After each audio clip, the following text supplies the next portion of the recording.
네, 지금 현재 현안마다 여야가 건건이 충돌하면서 살얼음판 같다라는 말들이 좀 나오고 있는데 윤석열 대통령이요, 신원식 국방부 장관과 유인촌 문화체육관광부 장관에 대한 임명을 강행했습니다. 야당은 이것에 대해서 좀 인사참사라고 좀 얘기를 하고 있는데 좀 민주당에서는 좀 어떻게 보고 있는지요? 국민들이 인사참사를 보고 있겠죠. 네.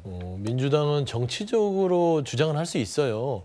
어떻게 이런 인사를 보내죠? 라고 이제 주장할 수 있는데 이제 그 수준을 넘어섰습니다. 네. 국민들이 인사청문회를 지켜보셨을 것이고 그들의 수준을 봤을 것이고 신원식 국방부 장관, 유인촌 문화부 장관 이 두 분의 인사청문회를 보면 신원식 장관 자체는 그냥 본인이 뉴라이트 장관임을 그냥 입증한 거예요.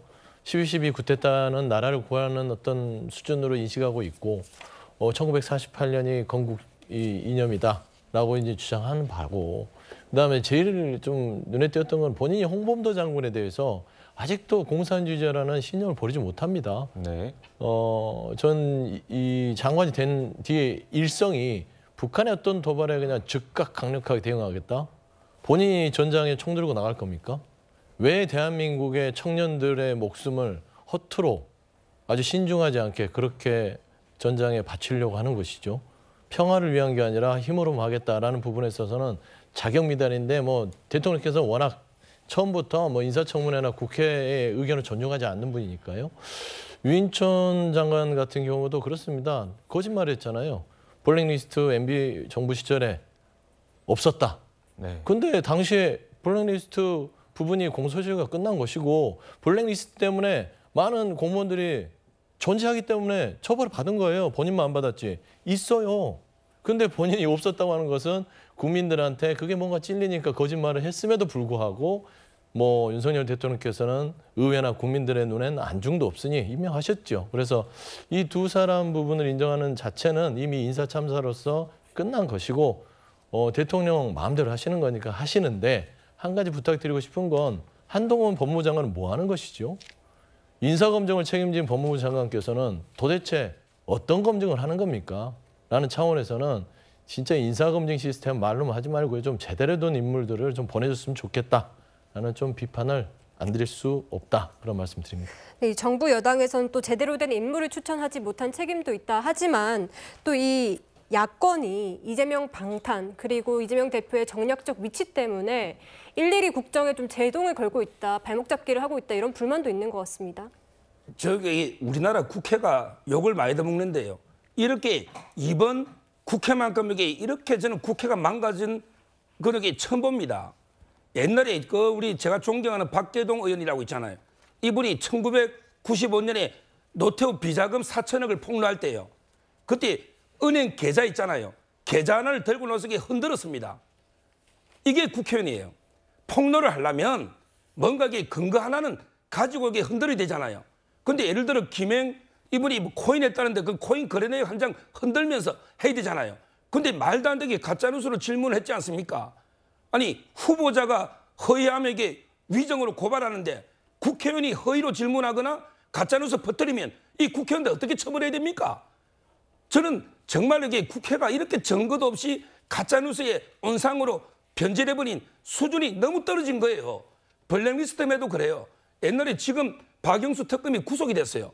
그래서 그때 조윤선 장관하고 김기춘 실장 재판이 스톱이 돼버렸어요.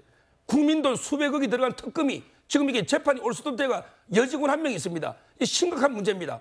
해결해야 되잖아. 그러니까 블랙리스트는 실체는 재판에 밝혀진 적도 없어요.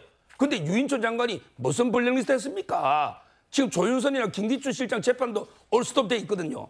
따라서 아무 근거도 없이 자국의 허위 폭로를 한다. 저는 국회가 좀 근거를 가지고 그리고 하나만 더 왜냐하면 위원장들도 그래요. 왜 위원장이 왜 편파적으로 합니까?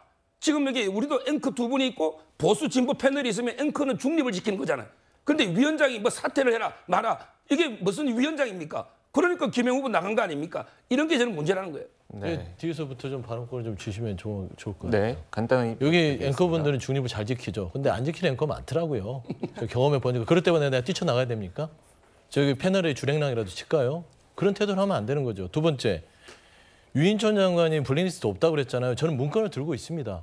당시에 MB 정부 시절에 블랙리스트라고 돼 있는 좌파 인사들 척결하라는 기획비서관실에서 쓴 문건을 가지고 있어요. 근데 왜 없습니까? 세 번째 말씀드리면 아니 자료 제출을 해야 뭐를 가짜 뉴스라고 하죠. 청문회를 받는 후보자 자체가 제출을 안 해요, 자료를요. 그러니까 의원이 물어봐서 코인이 있습니까 하면 자료를 내면서 본인의 금융자료를 내고 보십시오 없습니다 해야 되는데 그냥 자료는 내지 않고 없습니다만 반복하니 그게 가짜 뉴스입니까? 그런 태도가 숨기는 태도, 거짓말하는 태도가 문제지요. 저는 그런 말씀들을 좀 드리고 싶은 거예요. 네, 진짜 10초만. 알겠습니다. 앵커가요. 불공정하게 패널이 뛰쳐나가면 안 되지만 앵커가 패널 보고 당신 사퇴하세요. 당신 나가세요 하면 이게 나가야죠. 지금 이게 사퇴하라고 했잖아요. 위원장이. 이게 위원장이 할 발언입니까? 네, 알겠습니다. 지금 짚어야 될 여야 대치 상황들이 정말 많습니다. 지금 뭐 팽팽한 토론이 이뤄진 것처럼 지금 국회에서도 지금 여야 정쟁이 대치 상황이 상당히 극심한 상황인데 좀 다른 부분 좀 짚어보도록 하죠. 이번에는 김행 여성가족부 장관 후보자인데 장관 후보자가 청문회 도중에 퇴장하는 일이 벌어졌습니다. 영상 보고 이야기 나누겠습니다. 저를 형사범으로 몰고 있지 않습니까? 제가 여기 와서 지금 범죄자 취급을 당하는 것이 그런 식으로 태도를 유지하시면 본인이 사퇴를 하시던가요. 도저히 이걸 감당을 못 하시겠으면 사퇴를 하시던가요. 자료 제청 안 하고 본인이 범법이라는 사실들을 계속 증명을 못 하시면서 아니야 조용히 하시고 진행하겠습니다.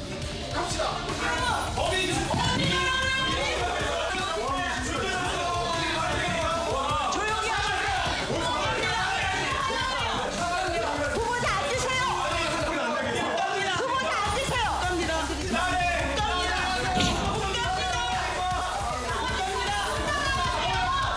어딜 도망가요? 앉으세요.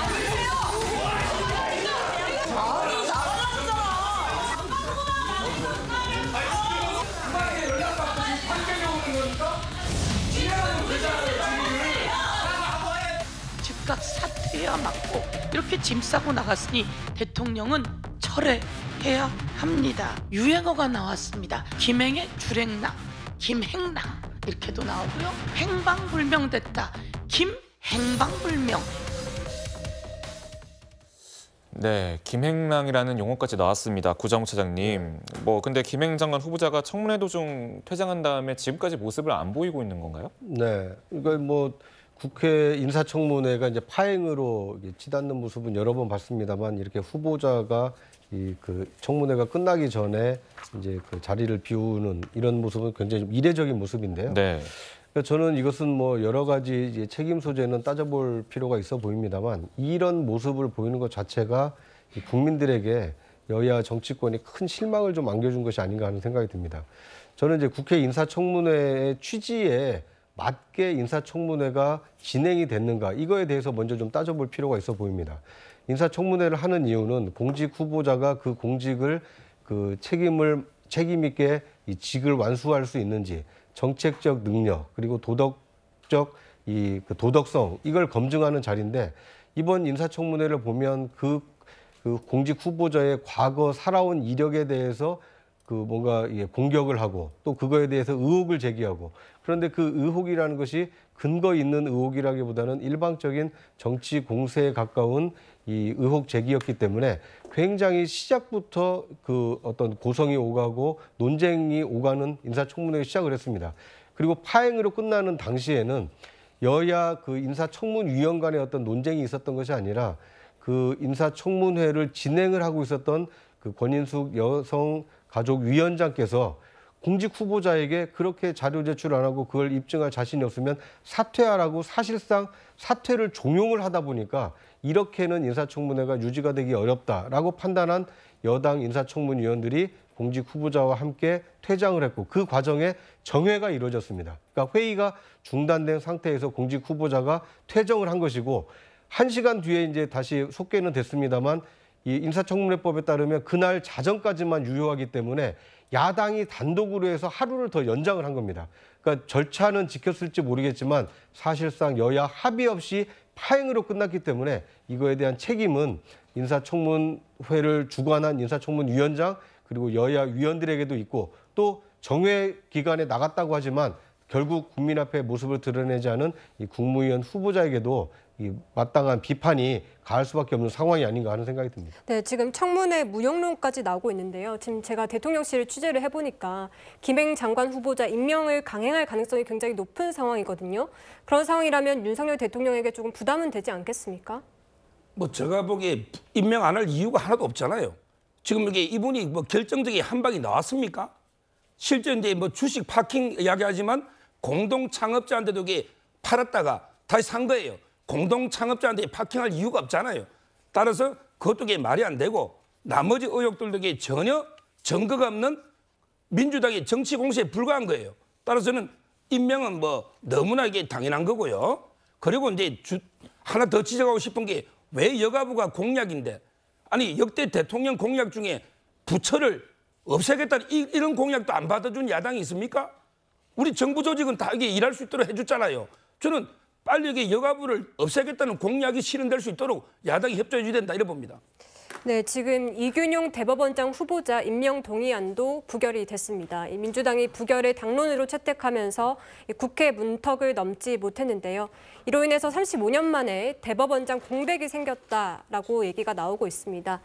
지금 이 야당이 좀 지나치게 좀 공세를 펼치고 있다 이런 불만도 사실 여당에서는 나오고 있는데 어떻게 보십니까? 지나치게 공세를 펼치고 있다. 그거는 여당의 주장이죠. 뭐 대통령실의 주장이고. 좀 본인들을 돌아보세요. 어떻게 하나같이 이런 사람들을 고르려고 해도 힘들 것 같아요. 원래 쓸모 있는 일을 해야 되는데 쓸데없는 일만 하는 느낌? 그런 느낌인 겁니다. 김행 후보자에 대해서 얘기를 할게요. 임명을 강행하겠다. 그러니까 이 정부의 수준이 그거다라고 저는 평가하고 싶습니다. 임명을 하셔도 됩니다. 지금 18번째, 19번째 김행 후보자까지 임명을 한다면 20번째입니다. 국회 동의 없이 인사청문 보고서 없이 임명을 하는 것인데 문재인 정부 얼마나 욕했습니까? 25번째에 의회에서의 어떤 청문 보고서 없이 임명했다. 불통이다. 독선이다. 욕했잖아요. 이제 그거를 이제 갱신하는 것이고요. 한 가지만 보면 됩니다. 이거는 정말 윤석열 정부가 피하지 못할 겁니다. 김행 후보자 인사청문회 중에 도망을 갔습니다. 연락도 두절이 됐습니다. 그런데 이거는요. 단순하게 의회의 싸움이 아닙니다. 국민이 그렇게 우습습니까? 이 의회는 여당, 야당, 특히 민주당 의원이 밉다고 해서 도망가는 자리가 아닙니다. 국민들을 대신해서 앉아있다고 생각하면 그 자리를 아무리 힘들어도 끝까지 버텨야 되는 거. 그것들이 민주주의의 근간이고 이 정부가 국민을 존중하는 태도다라는 측면에서는 자격이 이미 상실됐는데 대통령이 임명을 한다. 그러면 이 정부의 수준이 딱 그만큼이지요. 네, 알겠습니다. 지금 뭐 새로운 대법원장 후보군을 좀 검토를 하고 있다니까요. 청문회까지 2달 정도 걸릴 것으로 소요가 된다고 합니다. 그럼 사실상 올해 말까지는 대법원장 공백 상태가 이어지지 않을까라는 관측도 나오고 있다는 점 말씀드리도록 하겠습니다.